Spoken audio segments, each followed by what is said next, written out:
حضور شہنشاہ بغداد اور وہ ہستیاں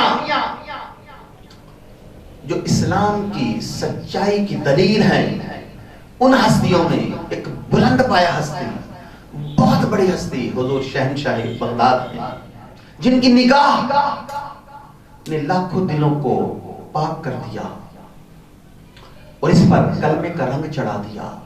تو میں نے آپ کے سامنے حضور شہنشاہ بغداد کی عظمت اور شان بیان کی۔ میں اکثر مواقع پر یہ موضوع بیان کرتا رہتا ہوں، لیکن آج میں اس شان کے ساتھ آپ کا کردار، آپ کی سیرت اور آپ نے زندگی کیسے بسر کی وہ بھی عرض کرنا چاہتا ہوں۔ حضور شہنشاہ بغداد کی عظمت بے مثال ہے، ولیوں میں بلند ترین مقام حاصل ہے۔ آپ حسنی حسینی سید ہیں۔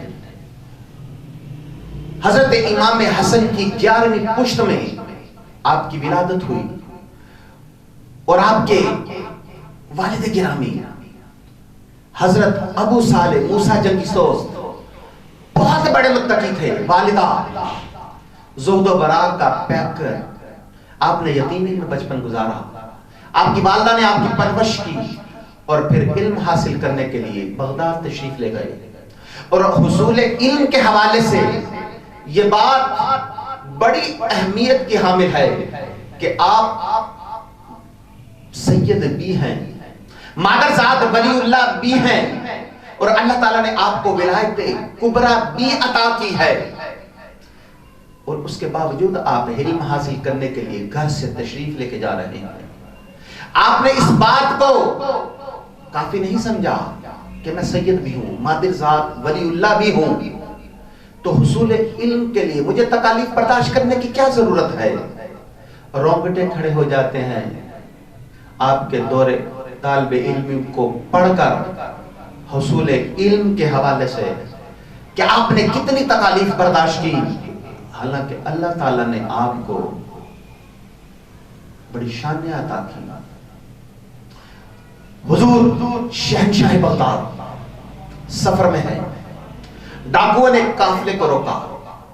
ایک ڈاکو آپ کے پاس آیا، کہنے لگا کہ آپ کے پاس کوئی پیسے ہیں؟ تو آپ نے فرمایا ہاں میرے پاس 10 درم ہیں۔ جب اس نے تلاشی لی تو کچھ نہ نکلا۔ وہ کہنے لگا کہ آپ تو کہتے تھے کہ میرے پاس 10 درم ہیں لیکن آپ کے پاس تو کچھ نہیں۔ تو آپ نے نا قمیض کی آستین اٹھا دی اور فرمایا کہ میری ماں نے نا یہاں پہ سی دیے تھے، اور فرمایا تھا کہ ہمیشہ سچ بولنا، جھوٹ نہ بولنا۔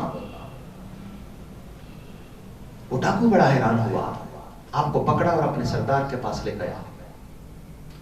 کہنے لگا کہ سردار یہ بچہ بڑا عجیب ہے، جھوٹ بول کر اپنے پیسے بچا سکتا تھا، لیکن جب میں نے اس سے پوچھا کہ تمہارے پاس کوئی رقم ہے، کوئی پیسے ہیں، تو کہنے لگا ہاں میرے پاس 10 درم ہے، لیکن جب میں نے تلاشی لی تو کچھ نہ نکلا۔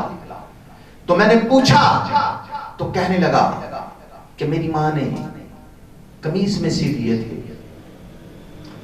تو ڈاکو کا سردار کہنے لگا کہ آپ نے سچ کیوں بولا؟ تو آپ نے فرمایا میں نے کہا کہ مال جاتا ہے تو جائے لیکن جھوٹ نہیں بولوں گا، میرا نقصان ہوتا ہے تو ہو جائے لیکن ماں کا حکم نہیں توڑوں گا، ماں کی نصیحت پر عمل کروں گا۔ حضور شہنشاہ بغداد کا بیان سن کر ڈاکو کے دل کی دنیا بدل گئی۔ وہ ڈاکو کا سردار رونے لگا، آنکھوں میں آنسو آ گئے۔ وہ کہنے لگا یہ بچہ ہو کر اپنی ماں کا حکم نہیں توڑ رہا، اور میں نے اتنی عمر گزار دی، اتنا عرصہ ہو گیا مجھے رب ذوالجلال کی نعمتیں کھاتے ہوئے، اور میں اس کے حکم ہی توڑتے آیا ہوں، میں اس کے احکامات کی نفی ہی کرتا آیا ہوں۔ آنکھوں میں آنسو آ گئے، توبہ کی، اپنے ماتحتوں سے کہنے لگا کہ قافلے والوں کا مال واپس کر دیا جائے، لوٹا ہوا مال واپس کر دیا گیا۔ اب میں آپ سے پوچھنا چاہتا ہوں کہ قافلے والوں کا لوٹا ہوا مال واپس کیوں کیا گیا؟ حضور شہنشاہ بغداد کی کرامت ظاہر ہوئی ہے، آپ نے سچ بولا ہے۔ اب میں آپ سے یہ پوچھنا چاہتا ہوں، یہ فیصلہ کروانا چاہتا ہوں کہ جو لوگ حضور شہنشاہ بغداد کے ساتھ سفر کر رہے تھے، انہیں ولیوں کے ساتھ چلنے کا فائدہ ہوا کہ نہیں؟ ولیوں کی مائیت کا فائدہ ہوا ہے کہ نہیں؟ یہاں پر ایک بات عرض کرنا چاہتا ہوں کہ بندہ بد عمل ہو، بے عمل ہو، لیکن بے حیا نہ ہو، تو ڈاکوؤں کا سردار بد عمل تھا، بے عمل تھا، لیکن بے حیا نہیں تھا۔ اس کے اندر حیا کا ایک شعلہ، ایک ذرہ موجود تھا۔ جب حضور شہنشاہ بغداد نے فرمایا کہ میں اپنی ماں کا حکم نہیں توڑوں گا، تو اس ڈاکو کے سردار کے اندر حیا کا جو ایک شعلہ تھا وہ بڑک اٹھا۔ وہ کہنے لگا کہ یہ بچہ ہو کر اپنی ماں کا حکم نہیں توڑ رہا، تو میں اپنے رب کا حکم کیوں توڑوں؟ حضور شہنشاہ بغداد کی تعلیمات میں سے ایک تعلیم یہ ہے، سچ بولنا، جھوٹ نہ بولنا۔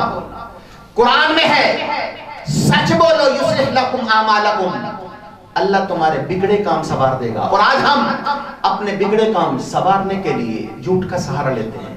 ہم کہتے ہیں کہ جھوٹ بولنے سے شاید ہمارے بگڑے کام سنور جائیں، اور قرآن کہتا ہے کہ سچ بولو، اللہ تمہارے بگڑے کام سنوار دے گا۔